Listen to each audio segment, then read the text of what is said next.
Hi guys, I hope all of you are doing well. I'm Niladri Mukherjee. I'm a regulated Canadian immigration consultant. I practice in Mississauga, Ontario, Canada.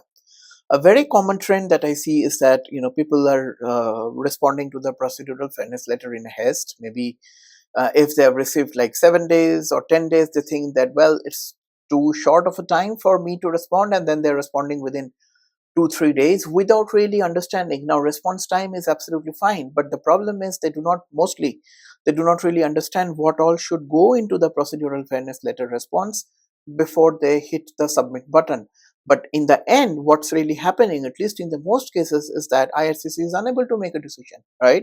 People are waiting for 2 months, 3 months, 4 months, and even 6 months, and then they are coming up for a consultations asking what really had gone wrong. When I review the response and when I see the PFL, there is not much correlation, and that's exactly why even IRCC is confused.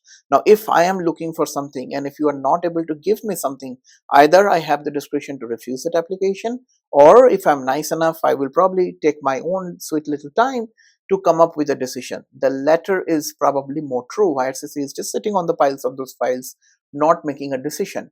In these cases, now it obviously depends on the case to case. I have numerous examples where clients have reached out to me after they have responded to the procedural fairness letter by themselves, and in that consultation we realized that probably that response was not 100% adequate enough, and we have taken the liberty to re-respond to the procedural fairness letter.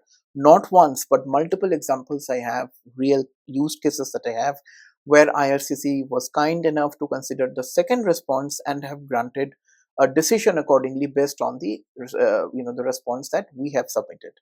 So if you are into that kind of a situation, and if you're not getting a decision, or you have submitted the response and then realize, this thing should have been included in the procedural fairness letter response, do not raise a web form just like that without really understanding whether you should, whether you should not. And there are many other parameters to look into. Depends on the kind of application it is, depends on whether this is a PR or a visitor visa. All these applications, the application categories, have a direct correlation whether you should re-respond to the letter or not. So as I have said, I have numerous case specific examples to say that we have responded back again and those cases were successful. So if you're in need of a professional assistance, if you want to introspect, if you'd like me to go through your case, please feel free to book a relevant professional consultation through the website. I'll be more than happy to have a case specific discussion with you. Bye now.